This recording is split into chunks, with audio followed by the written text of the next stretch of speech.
Namo tassa bhagavato arahato sama sambuddhassa. Namo tassa bhagavato arahato sama sambuddhassa. Namo tassa bhagavato arahato sama sambuddhassa.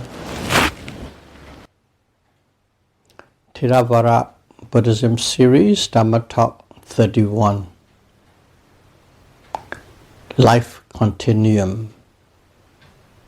Bhavanga. Bhavanga. B-H-A-V-A-N-G-A. Bhavanga is a compound word combining bhava, which means life, and anga, which means part. So together, a part of life. It doesn't represent the whole life, but it constitutes as a part of life.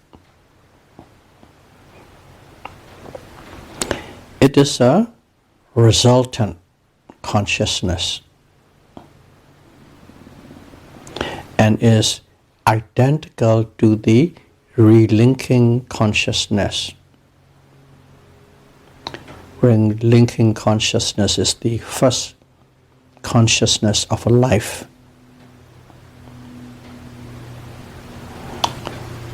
Bhavanga arises and disappears one after the other, as if vibrating throughout life.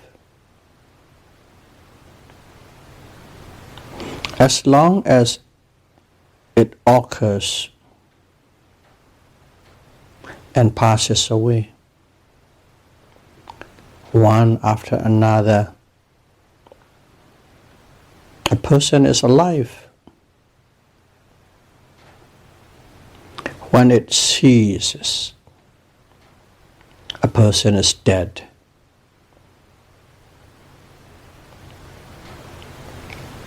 Maybe it can be called life controlling faculty, because they are vital. The personalities in every existence at birth, not the whole life that you are forming, but the personality that comes in with the person at birth is different. You will see some children are happy, some are miserable, some are very short-tempered, and some have been serious since childhood. They are not conditioned by the environment. Since they were born, some scream and yell non-stop, some smiling, some serious. These are the personalities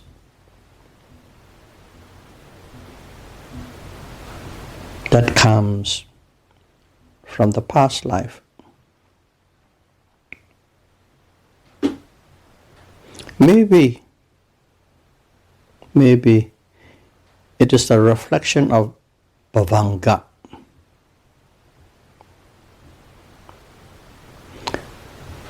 Bhavanga of each life is different from others,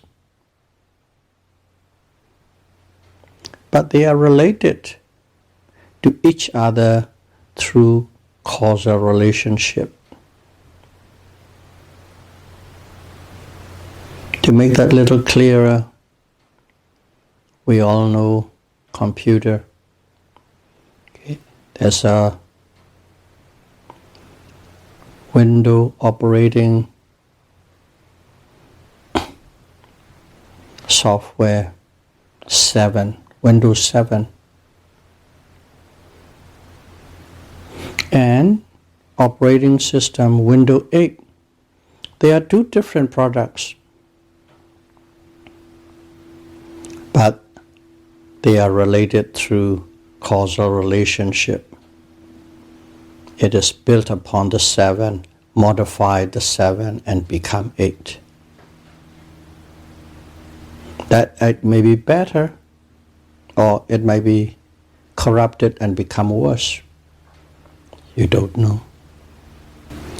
Bhavanga is like in a deep sleep,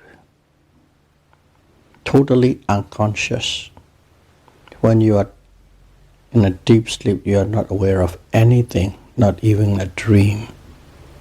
Totally unconscious. That is how Bhavanga is like. And in fact, while you are sleeping, Bhavanga is playing. However, you are aware of things, events, and actions. When you wake up, in waking moments, we perceived that consciousness, mental factors, and sense objects are continuously working together, non-stop. When we are awake, we think we are aware of every moment, everything around. That's how we perceived. However,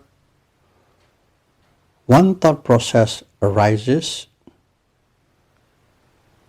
disappear. One thought process arises, disappear, and is buffered. And is buffered by 3 moments of bhavanga.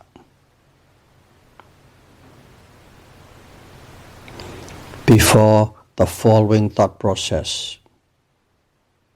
What it means is, one thought process arises, and before the next thought process come in, there's a little gap filled with 3 moments of bhavanga, life continuum or life constituent. But we are not aware of that buffer zone or buffer bhavanga, because the speed of consciousness is faster than many billionth of a second. Even 1 second, it is very hard for us to really pinpoint. Billionth of a second.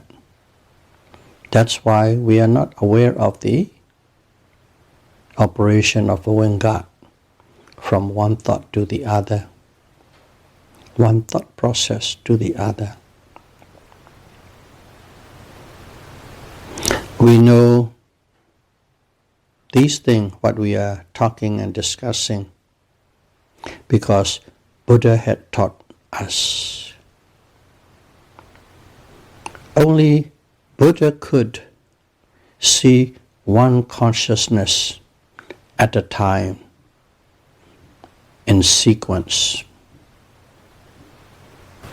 He sees, he knows, he taught us, so we understand, at least intellectually, how the consciousness or thought process operates. The connection between the unconscious mind and conscious mind is actually quite fascinating. A person is constantly engaging with sense object at awaking moments. So, when a sense object comes in contact with the sense organ, meaning a form comes in contact with the eyes, sound come in contact with the ears, and so on. Come in contact with the sense organ. That contact strikes the bhavaṅga. Mentally, of course, it strikes the bhavaṅga, life continuum. And at that moment, life continuum got shaken. But that striking, that contact takes 3 thought moments. In other words, 3 bhavaṅga. Upon striking, the first simply already disappear. That means we can call it past bhavaṅga. And the second one and third one, let's call it vibrate. In other words, second one arises and passes away, and then the third arises and passed away. Or you can say ceased, the third one ceased. So when the sense object strike, it takes about 3 bhavaṅga to actually stop, because so fast. The momentum is about 3 moments. So the third one totally ceased. And then the flow of the life continuum ceased. The flow ceased. So whenever a sense object strikes the bhavaṅga, it takes 3 moments of bhavaṅga to cease, and totally and completely the flow of the life continuum or bhavaṅga ceased or stopped. Let's call it stop. The flow stopped. When it stops, it will restart. Then a different type of consciousness arises. Bhavaṅga doesn't rise anymore because it stopped. The flow stopped. A different kind of consciousness arises. That different kind of consciousness turns. What does it do? It turns or adverts towards the physical sense door where the object strikes. Let's say it's a sound. The mind turns towards the ear door, the form. The mind turns towards the eye door, because that's where the object is. It's a mental object now, even though it is a physical object from outside, striking the internal or physical sense door. Now it's become a mental figure, image. So that consciousness turns towards the physical sense door where the object strikes. And that consciousness is called sense door adverting consciousness. Sense door adverting consciousness.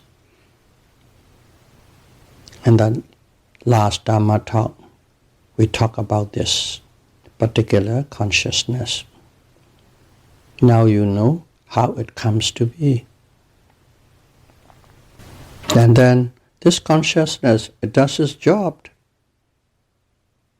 And when it is doing the job, it does its job without any roots. You know what 6 roots are already. It does its job without any roots. Therefore, this consciousness is rootless, no root, functional, kariya, consciousness, citta. It is the sense door adverting consciousness is a rootless, functional consciousness. In your ear, you might sound like rootless, R-U-T-H, but it is rootless, R-O-T. Just my accent. After that, sense consciousness arises. After that adverting consciousness, sense consciousness arises. Basically, it is the awareness of the object. You remember when we are practicing meditation, seeing, hearing, smelling. That is the sense consciousness. And if it is eye, we say eye consciousness or seeing consciousness. If it is sound, we say hearing consciousness or ear consciousness. So that one arises after the adverting. You turn and then you see or you hear. Next arises receiving consciousness. Basically, that consciousness accepts the object or the sound or the form or the smell.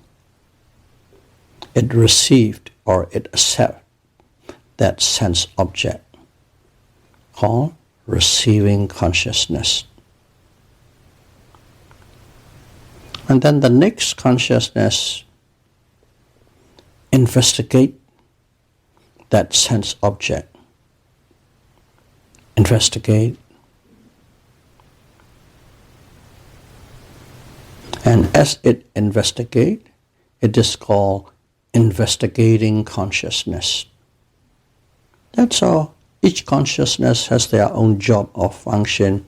They simply do their job. So these three,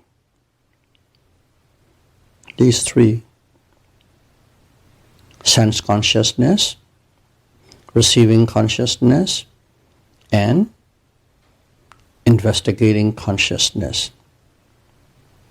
These three are rootless, resultant consciousness. Vipaka citta. Ahetuka vipaka citta.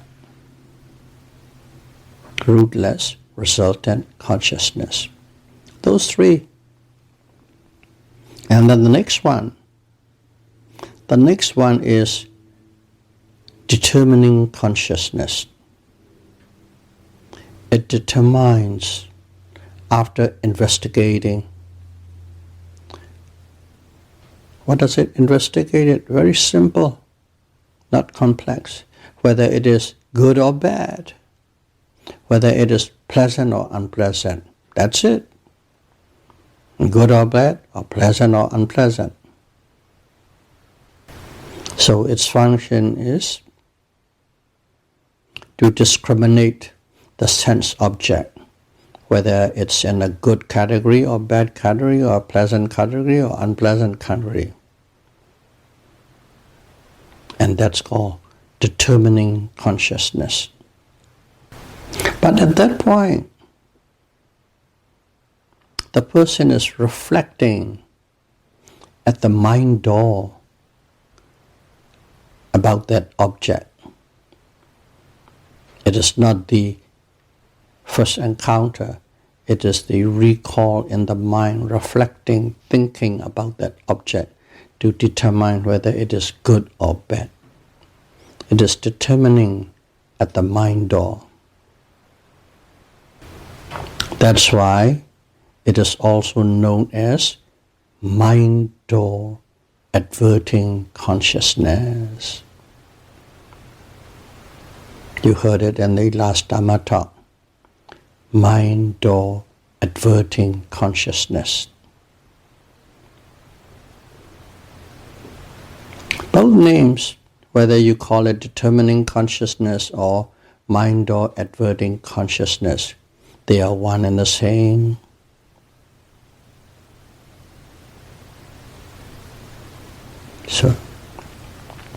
So this one is not vipaka, not resultant. This one is, first of all, it is rootless. Rootless means it has no 6 roots. Functional, kriya, consciousness, citta. Ahetuka, kriya, citta. Rootless, functional consciousness. Now we are calling it by its quality.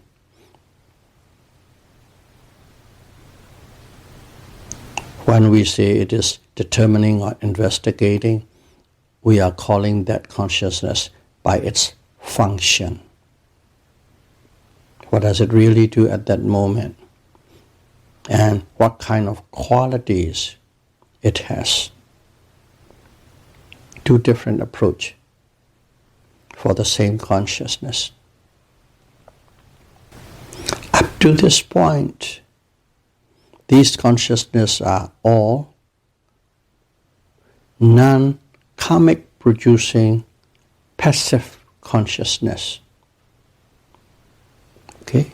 Bhavanga, they are resultant. Sense door, functional. Sense consciousness, receiving, investigating, they are resultant. This determining is kriya, functional. All of them cannot produce any new karma. In other words, resultant consciousness cannot produce new karma. Functional consciousness cannot produce new karma. So up to this point, altogether 8 now. Up to this point, they are non-karmic producing consciousness, or you can call passive consciousness. After that, next, a wholesome or unwholesome action is executed based on a person's attitude on the object's good or bad, pleasant or unpleasant nature. The objects are as they are. Good object is good, bad object is bad.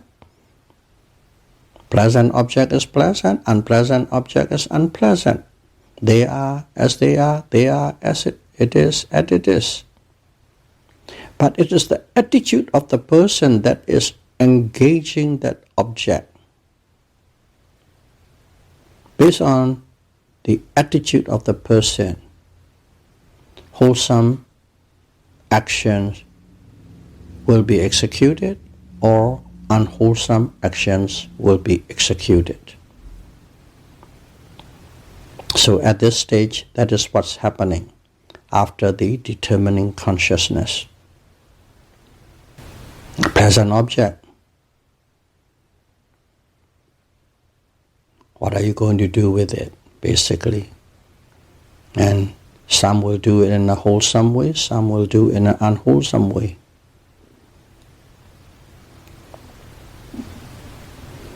And that type of consciousness is in Pali called Javana Citta. Javana, Javana Citta. In English, it's called swift consciousness or impulsion. That is what it is translated in the book, so I just repeat it. Swift consciousness or impulsion. What it really is, this consciousness experienced the object. This consciousness experience the object, and it produces karma. Because it is action now, actually executing kusala action, wholesome, akusala action, unwholesome. When you are executing, when you are doing, by engaging with the object, you are producing or forming karma. So this is the active zone of consciousness. The other is the passive zone, which means no karmic actions.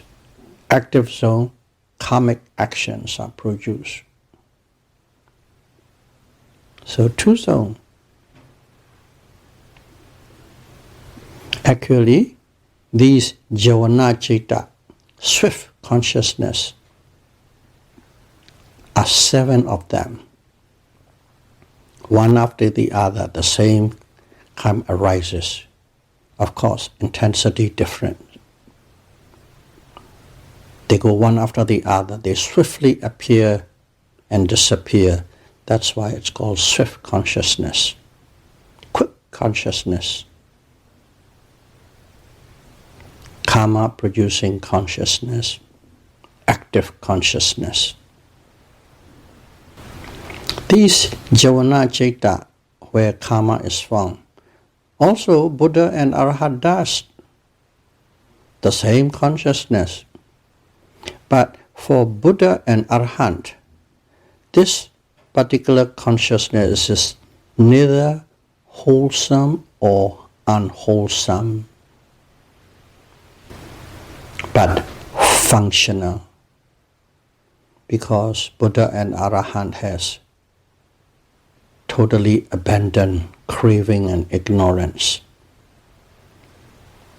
Once you have abandoned completely craving and ignorance, once they have uprooted the kilesa, they do not produce any more kusala, wholesome, and akusala, unwholesome nature anymore. Because of that, even though they are doing the same function of wholesome and unwholesome consciousness, they do not produce karma. That is why it is called Kriya Citta for Buddha and Arhat. After a series of 7 swift consciousness ceased, after it ceased, 2 thought moments of registering consciousness arose. It registered, this consciousness register, or let's say store in the memory bank of the experience. It's stored. Whether right or wrong doesn't matter. It's simply stored. That is the last 2 consciousness called registering consciousness. Register the experience. Thus, it completes a 17 thought moments, which is called a thought process. VT. So I'll just give a very short run on a simile in the scripture, how these 7 thought moments are explained. A person is sleeping under a mango tree. At that moment, that means 3 bhavaṅga is in operation. 3 bhavaṅga, sleeping under a mango tree. A sound of a falling object strikes the ear. Good. So in other words, it wakes you up. Boom, something fall down. So automatically the attention turn towards that sound. Where is it? You hear with the ear. That is the sense door adverting consciousness. Attention simply turning to that sound. Woke up, which is the ear door. That's the third, the fourth consciousness. And then open the eyes and see what it is. So when you open the eyes and look at what it is, it's see the falling object, which is a mango. That is the seeing consciousness. See the mango, seeing consciousness. And then the person stretches the hand and pick it up.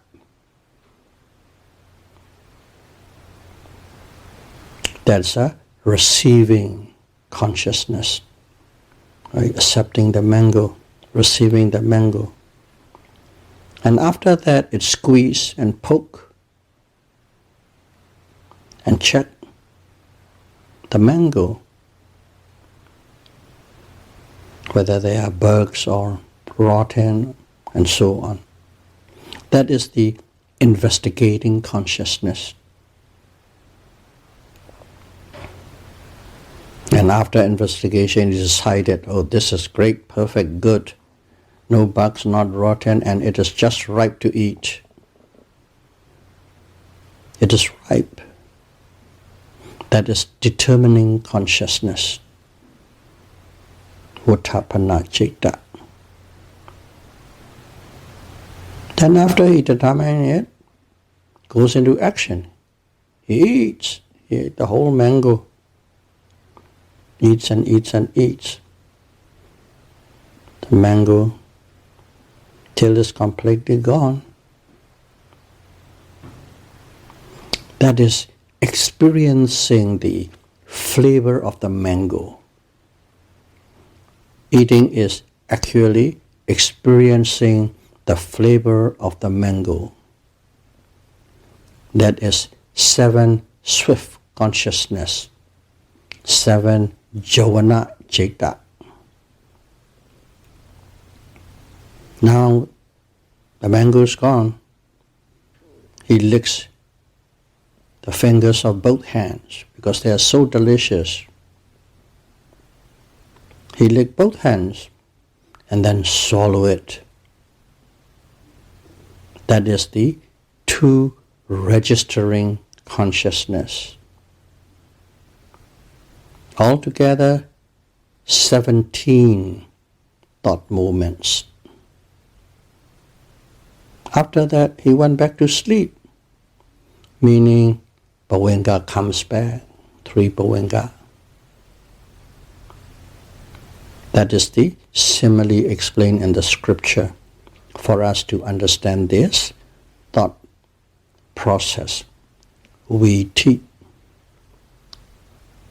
which constitutes 17 thought movements. Billions of thought processes, not just consciousness, one process after the other, 17 in full. Billions of thought processes take place at a snap of a finger. That fast, that kind of speed and momentum it has. And it is essential for us to know a particular type of consciousness in full so that we understand the upcoming Dharma talks related to consciousness and its classification. So may all of you be able to understand thought process we teach clearly, how it operates, and know the significance of these 7 swift consciousness that produce wholesome kusala karma or unwholesome akusala karma, which will determine the future roadmap of your life and the life after.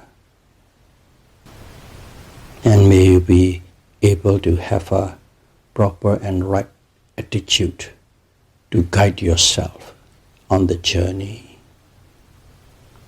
Sadhu, sadhu, sadhu. Thank you very much.